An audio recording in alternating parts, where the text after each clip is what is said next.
And so with this kind of hypnosis, the Life Between Lives, it actually steps back and you get to look at, why am I here? Why did I choose this journey? What is this life about? And answer sort of life's bigger questions. My story actually started, this is the part that's always embarrassing. I lost my dog, and I'm one of those people who has an extra attachment to their animals. And I was beyond myself devastated. And I come from a religious background, and my degrees are from seminaries, evangelical seminaries.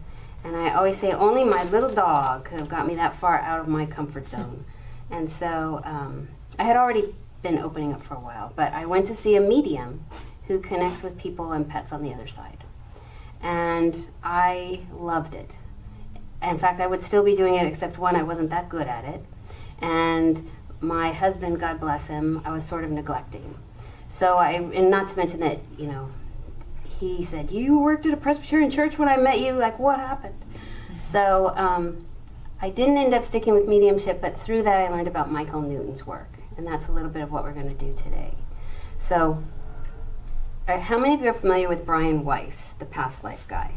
Just a few.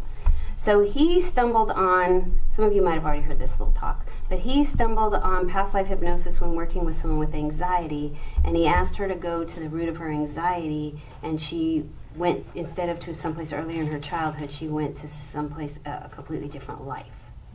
So with Life Between Lives hypnosis, Michael Newton asked someone to go to the root of their loneliness, and she didn't go to a past life, and he didn't believe in any of this, and I didn't before either. But she went to a time between lives. And so it turns out that we don't just have soul mates, we have a whole soul family on the other side that and I talk with my hands, that we incarnate with over and over. So in this life you might be my friend, in my last life maybe you were my sister, in my next life you might be my husband. So we change up the roles to learn different lessons. So she went to a place in between lives and went to her soul family and realized that none of her soul family had incarnated with her in this life. And that was the source of her loneliness.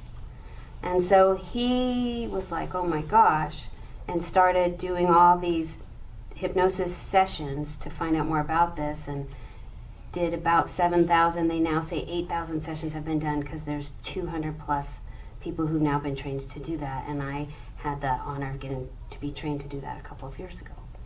So the book is called Journey of Souls, and then there's several others, but that's the main one that Michael Newton is kind of known for. So that's kind of my story and a little bit about Michael Newton. So I wasn't a good medium, but I found out about Michael Newton's work in the mediumship classes, in the last one actually. And then I read everything I could find, had my own sessions, and in my sessions was told I needed to get certified and do this work myself. The way it works is, if you were to come to me individually, you have a past life session, and then a day or a week or a month later, you come back and you have another very brief past life session. So the first one is just to kind of make sure it goes well and that it's a good fit for you. But the second time you have a past life session, so this is number one, meet your spirit guide. We do a little past life session, and then kind of like a near-death experience, you cross over, you see the light, but the rest of the session, it's like a 4 or 5 hour session, depending, is on the other side after you kind of see the light. And then you get to find out what happened between your last life and this life. And it's basically, I say, what happens in heaven. So those stops, the main ones are listed here.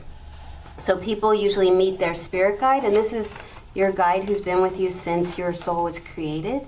So you are your spirit guide's graduation gift.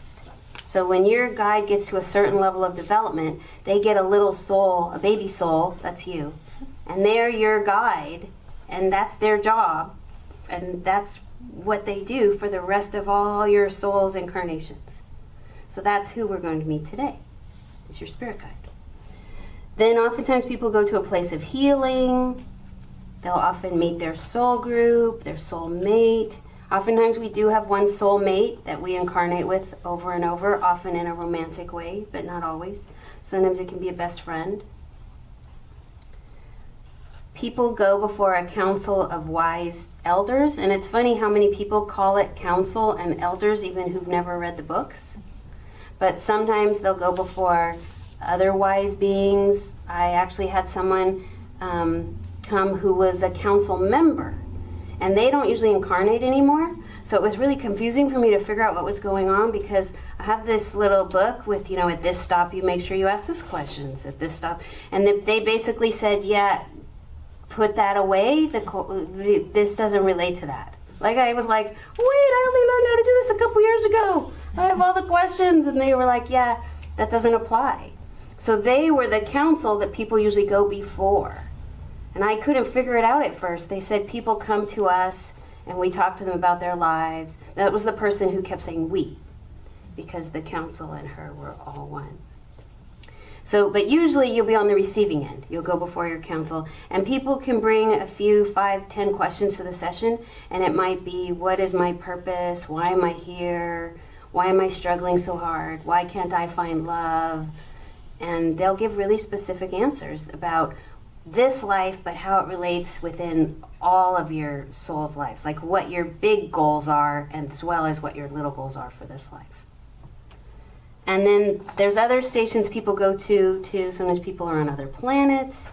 But the part that, to me, is the most exciting is the last stop, which is the pre-birth life planning station, which is, why did I choose to be Leah? Or why did I choose to be Julia? Or Amy? What am I here for? How am I doing? And even though it's the time between last life and this life, they can give you advice in real time now about what you're working on right now and how you're doing.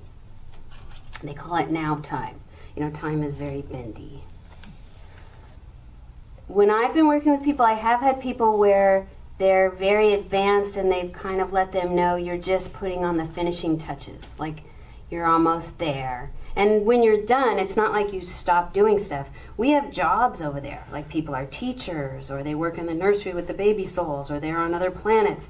It just means you stop incarnating, or you move up, you become a guide or a council person. But it just means they stop incarnating here. Yeah, I have seen that. So just so you know, this perspective would say that's real life, this is school.